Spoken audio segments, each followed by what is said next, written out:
2026 പൊതുതെരഞ്ഞെടുപ്പിൽ വലിയ വിജയം നേടി കേരളത്തിന്റെ അധികാരത്തിലേക്ക് UDF തിരികെ എത്തുമെന്ന പ്രതീതിയാണ് നിലമ്പൂർ ഉപതെരഞ്ഞെടുപ്പിന് പിന്നാലെ കേരളത്തിന്റെ രാഷ്ട്രീയ സാമൂഹിക രംഗങ്ങളിൽ സജീവമായി നിലനിൽക്കുന്നത്.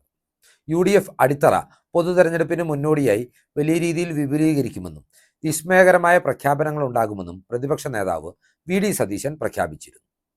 സതീശന്റെ പ്രഖ്യാപനത്തിന് പിന്നാലെ CPIയും കേരള കോൺഗ്രസ് മാണി ഗ്രൂപ്പും RJDയും എല്ലാം മുന്നണി മാറാനുള്ള സാധ്യതകളും ചർച്ചയായിരുന്നു. എന്നാൽ CPI നേതൃത്വവും കേരള കോൺഗ്രസ് നേതൃത്വവും ഈ സാധ്യതകളെ പാടെ തള്ളിക്കളഞ്ഞുകൊണ്ട് തന്നെ രംഗത്തെത്തിയിട്ടുണ്ട്. എന്നാൽ VD സതീശനെ അറിയാവുന്നവർക്കറിയാം അദ്ദേഹം വെറും വാക്ക് പറയാറില്ല എന്ന്.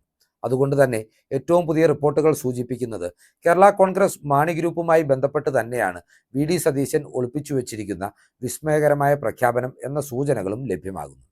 കേരള കോൺഗ്രസിൽ ജോസ് കെ മാണിയുടെ നേതൃത്വത്തിലാവില്ല UDFിലേക്ക് ഒരു മടങ്ങിപ്പോക്ക്, നേരെ മറിച്ച് മന്ത്രി റോഷി അഗസ്റ്റിന്റെ നേതൃത്വത്തിൽ പാർട്ടി പിളർന്നായിരിക്കും UDFിലേക്ക് ഒരു വിഭാഗം എത്തിച്ചേരുക എന്ന സൂചനകളാണ് ഇപ്പോൾ ശക്തമാകുന്നത്. ഈ സാധ്യതകളെ പാടെ തള്ളിക്കളയാതെ തന്നെയാണ് ശതാഭിഷേക ദിനത്തിൽ PJ ജോസഫ് നടത്തിയ പ്രഖ്യാപനം. കേരള കോൺഗ്രസ് പാർട്ടികളുടെ ലയനത്തിന് സാധ്യതയുണ്ട് എന്നായിരുന്നു 1000 പൂർണ്ണചന്ദ്രനെ കണ്ട ആഘോഷവേളയിൽ PJ ജോസഫ് പ്രഖ്യാപിച്ചത്.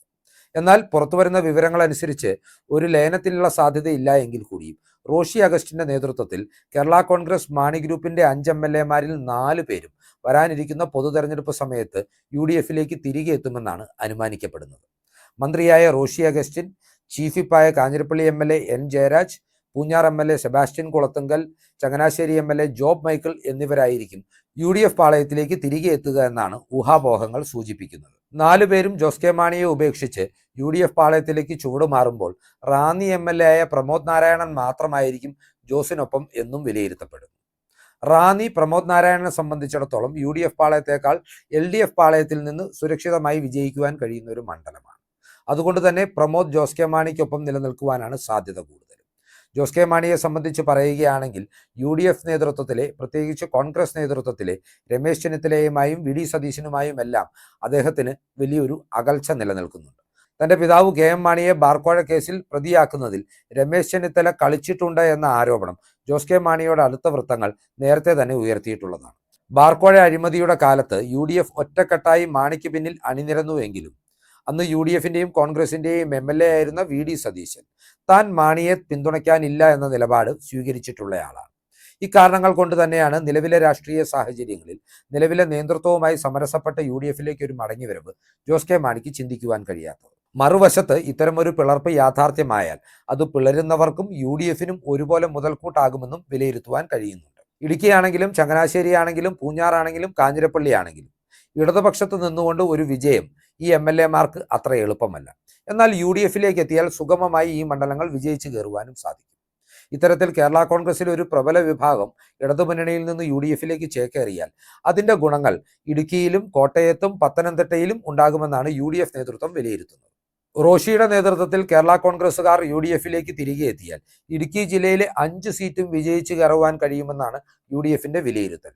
എങ്ങാനും ഒരു പാളിച്ച പറ്റിയാൽ അത് ഉടുമ്പൻചോലയുടെ മാത്രം കാര്യത്തിലായിരിക്കുമെന്നും അവർ കണക്ക് കൂട്ടുന്നുണ്ട്.